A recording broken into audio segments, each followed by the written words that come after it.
एक भगत बता रहा था, ने बोला जी हमारे गांव में एक जोटा था भैंसा, और वो इतना अंडी पाक रहा था, उस गांव में तो उसने कोई दूसरा जोटा छोड़ा ही नहीं था, और आसपास के गांव में भी कोई उसने इधर आ जाता खेतों में तो उसकी इतनी दूर तक उसको मारने के लिए दौड़ता था।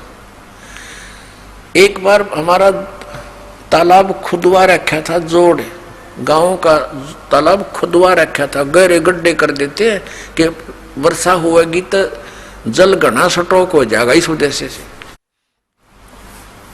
और वो नहर से भरवा रखा था, सरकार से प्रार्थना करके फुल करवा रखा था।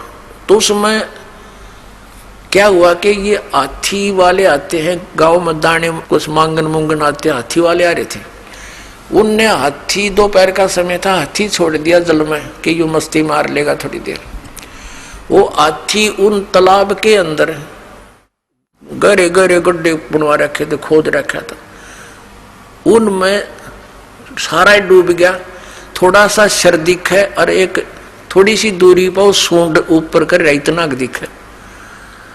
वो जोटा आ गया, वो भैंसा स्नान करने के लिए, पानी पीने के लिए। अब उसने देखा कि दूसरा भैंसा कैसे आ गया मेरी जोड़ेक्शन में, इसकी हिम्मत कैसे पड़ गई। उसने हाथी का सिर दिखा था, उसने सोचा यो भी कोई जोटा है, भैंसा है, तो उसकी तरफ चला नो खा के पानी में, जल में, अगदों से भी इसको मार डालूंगा। अब हाथी ने देखा कि इसने आ लड़ते निकट सी, वो हाथी खड़ा हो गया, वो सारा बाहर निकला, वो जोटे ने देखा, उसका कलजा पाट गया, इतना स्पीड तो भाग गया, नो क्या था नो मुंह बा लिया, और हमारी 3 किलोमीटर सीमा है गांव की, उससे पार जाकर उसने पीछे मुड़कर देखा।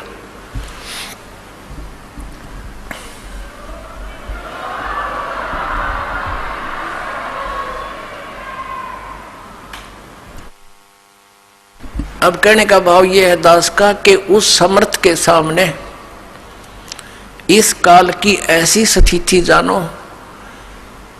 अब तक तो ये हमारे ऊपर बहुत प्रभाव जमाए बैठा था, जब इस परमात्मा का ये सच्चा ज्ञान अपने आत्मा, अभी तक तो हमने कबीर जुलाहा दिखे था और वो हाथी का सिर दिखे था। अब ये जुलाहा सारा बाहर निकला, इन्होंने सोच लो कलजा पाट जाएगा इसका काल का।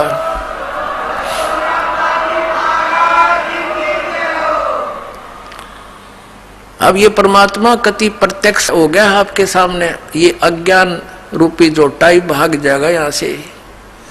और ज्ञान सब ज्ञानड़ी, कबीर ज्ञान सो ज्ञान, जैसे गोला तोब का भाई करता चल मैदान। ये तोब का गोला, ये तत्व ज्ञान मालिक का दिया जो दास सुना रहा आपको।